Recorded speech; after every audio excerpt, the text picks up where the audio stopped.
Hello everyone. Nifty और bank Nifty की analysis for 16th of October. Nifty को अगर पहले देखते हैं तो निफ्टी आफ्टर अ फॉल एक साइडवेज जोन में जा चुका है और आज फर्स्ट टाइम उसने ये जो रिजेक्शन पहले जहाँ से लिया था उसने वहीं पे आया और प्राइस ने रिएक्ट जो किया है वो देखने को मिला है। अब अगर अपन इसको डे टाइम फ्रेम में ही देखते हैं तो निफ्टी जो है इस जगह पे इसने ये जो पैटर्न है ये अगर इसका ये ब्रेकडाउन होता है, इस लेवल का ब्रेकडाउन होता है तो एक अच्छा वापस से शार्प फॉल देखने को मिल सकता है और ये एक एम पैटर्न का फॉर्मेशन जो है वो कहीं ना कहीं देखने को मिल सकता है। लोअर टाइम फ्रेम में अगर अपन देखते हैं ट्रेडिंग के पॉइंट ऑफ व्यू से तो मैंने कुछ एक लेवल्स ड्रॉन आउट कर रखे हैं। इनको अगर अपन देखते हैं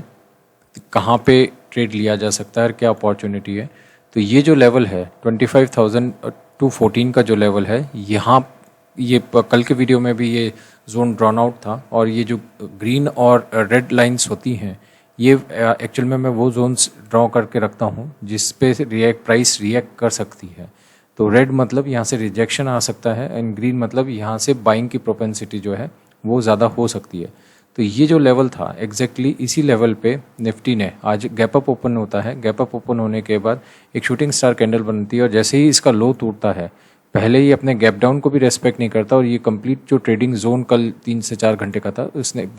इन सबको एक साथ यहाँ पे मोस्ट प्रोबेबली लोगों के स्टॉप लॉस होंगे, इस वजह से इन सबका स्टॉप लॉस एक सिरे से खाते हुए एक डाउन साइड मोमेंटम किया। उसके बाद ये जो गैप अप कल हुआ था मार्केट उसी जोन पे, क्योंकि वहाँ से एक अच्छा रिएक्शन आया था तो प्राइस ने एग्जैक्टली वहाँ पोजीशन पे आके रिएक्ट किया है और रिएक्ट करने के बाद एक ये ट्रेंड लाइन का सपोर्ट आ रहा है एज वेल एज ये हॉरिजॉन्टल लाइन का भी सपोर्ट आ रहा है। तो एक कॉन्फ्लुएंस ऑफ जोन जो है वो बन चुका है और ये एक ठीक ठाक डिमांड जोन जो है निफ्टी के लिए अभी कह सकते हैं। तो कल अगर अपन इसमें ट्रेड करने का देखें तो निफ्टी में किस ढंग से ट्रेड किया जा सकता है कि अगर प्राइस फ्लैट ओपन होती है और फ्लैट ओपन होने के बाद ये इस ट्रेंड लाइन का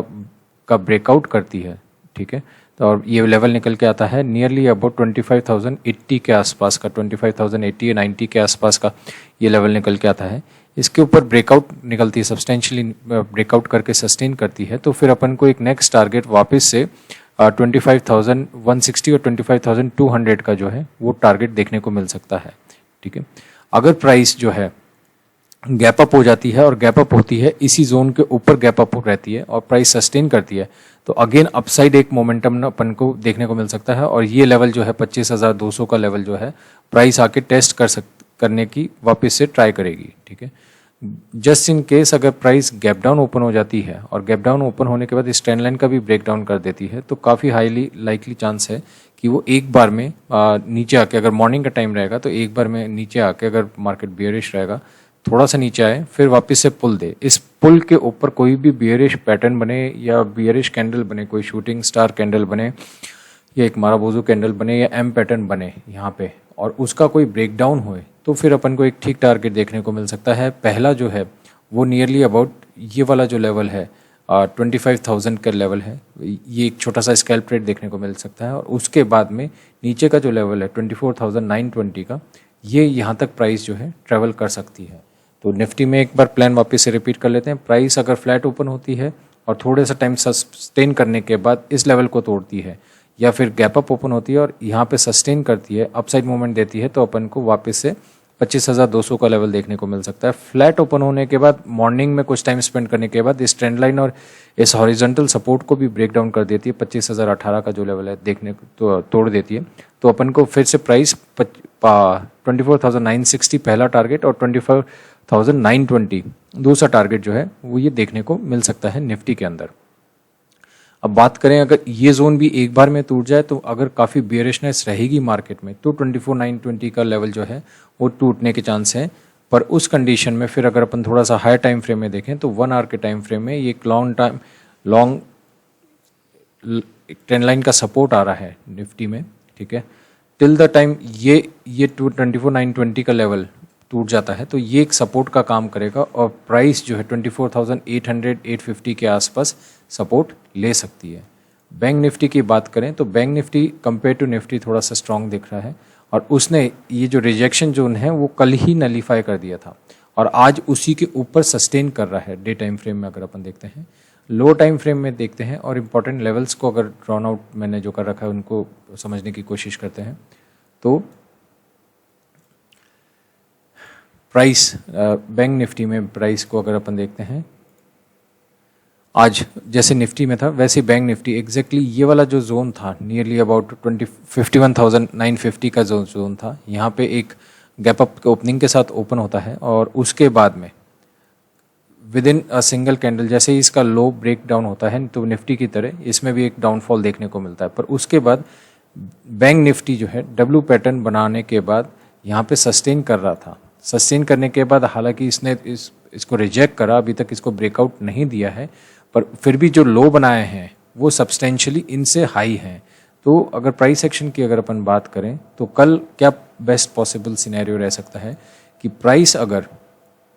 फ्लैट ओपन होता है, फ्लैट ओपन होने के बाद में अगर ये 52,020 का लेवल जो कि आज का डे हाई है 52,020 का लेवल अगर निकालता है तो फिर अपन को 200 से 300 पॉइंट की अपसाइड मोमेंटम जो है वो 52,300 52,350 का एक टारगेट देखने को मिल सकता है। पहली चीज़ इस चीज़ का ध्यान रखना क्योंकि यहाँ पे जो प्राइस ने अच्छा खासा रिएक्शन दिया था, जो पहले सपोर्ट की तरह काम कर रहा था और उसके बाद रिएक्शन दिया था और काफ़ी अच्छा डाउनफॉल आया। सिमिलरली जब सेकेंड टाइम प्राइस यहाँ पे आएगी तो एक रिएक्शन टुवर्ड्स डाउन साइड जो है वो देखने को मिलेगा। ठीक है, चाहे डाउन साइड देखने को मिले या फिर थोड़ा सा नीचे आ जाए और प्राइस यहाँ सस्टेन करे, उसके बाद ब्रेकआउट करे तो ये जोन ब्रेकआउट होगा। अदरवाइज टिल दैट टाइम ये एक स्ट्रॉन्ग सप्लाई जोन जो है जिसे प्राइस रिस्पेक्ट देगी। ठीक है, और जस्ट इन केस अगर गैप अप ओपन हो जाए, गैप अप ओपन होने के बाद ये प्राइस नीचे आए और गैप फिल करने के बाद यहाँ प्रीवियस डे हाई के आसपास सपोर्ट ले और सपोर्ट लेने के बाद अगर फिर से इस अपना डे हाई को तोड़ती है तो एक अच्छा मोमेंटम देखने को मिल सकता है और जिसमें रिस्क टू रिवॉर्ड थोड़ा फेवरेबल रहेगा। स्टॉप लॉस जो है वो सब्सटेंशियली कम रहेगा। गैप डाउन ओपन हो जाती है, गैप डाउन ओपन होने के बाद ये ट्रेंड लाइन का भी अगर ब्रेक डाउन हो जाता है और इस जोन का भी अगर ब्रेक डाउन हो जाता है विच इज़ नियरली अबाउट 51,800 के आसपास का जो ये लेवल है, इसका भी ब्रेक डाउन हो जाता है तो पहला टारगेट अपन को जो देखने को मिल सकता है वो है 51,670। ये ब्रेक डाउन हो जाता है तो एक अच्छा मोमेंटम और एक ऑप्शन बाइंग की अपॉर्चुनिटी अपन को देखने को मिलेगी, जिसमें कि पहला टारगेट ये ट्रेंड लाइन का जो सपोर्ट है, ठीक है, ये समवॉट 51,400 के आसपास ये है और नेक्स्ट टारगेट जो है वो निकल के आएगा 51,220 का, जहां से कल मार्केट ने गैप अप ओपन किया। या निफ्टी आज इसी जोन के आसपास अगर आप देखोगे, निफ्टी आज जिस प्राइस पे कल ओपन हुआ था उसी पे आज सस्टेन करने की कोशिश कर रहा था, वेयर एज बैंक निफ्टी थोड़ा स्ट्रांग था, वो कल वाली पोजीशन पे नहीं आया। तो just to summarise the things, अगर फ्लैट ओपन होता है, फ्लैट ओपन के अगर 52,020 का लेवल निकालता है तो अपन को नेक्स्ट टारगेट 52,350 के आसपास 200-300 पॉइंट का मूवमेंट देखने को मिल सकता है। फ्लैट ओपन होने के बाद अगर गैप आज का ये डे लो अगर ब्रेक डाउन करता है, ये जोन और ट्रेंड लाइन का ब्रेक डाउन करता है, 51,800 का जोन ब्रेकआउट कर देता है, ब्रेक डाउन कर देता है, तो पहला टारगेट 51,672 का देखने को मिल सकता है। इसको भी अगर ब्रेक डाउन करता है तो फिर अपन को नेक्स्ट टारगेट जो है 51,400 के आसपास का देखने को मिल सकता है, जहाँ पे ये ट्रेंड लाइन का सपोर्ट भी आ रहा है। ये ब्रेक डाउन करता है तो नेक्स्ट टारगेट फिर 51,220 का मिल सकता है। अगर आपको वीडियो समझ में आई और पसंद आई हो तो do like and subscribe to my channel. Thank you.